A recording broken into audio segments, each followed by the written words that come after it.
સુરતમાં ખાડીપૂરને કારણે થયેલા નુકસાન બાદ સરકાર એક્શન મોડમાં છે.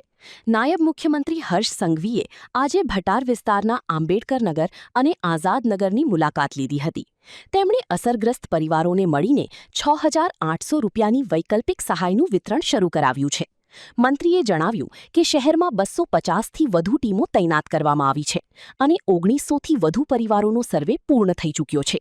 બીજી તરફ પૂરના કારણે થયેલા 41 લોકોના મૃત્યુ મામલે તેમણે ગંભીરતા દાખવી છે.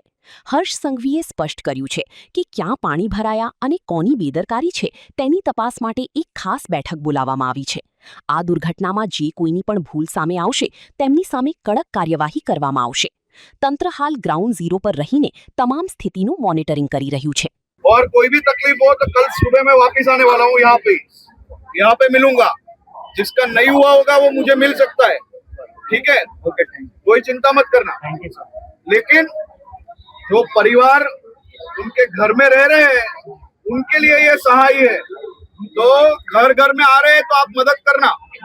जो डॉक्यूमेंट चाहिए, जो कुछ चाहिए, एक आधार कार्ड चाहिए वो दे लेना, जिससे जल्दी से काम आपका खत्म हो जाए.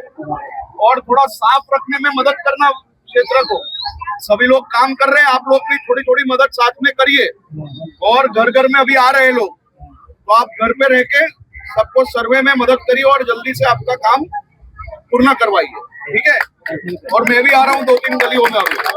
चलिए.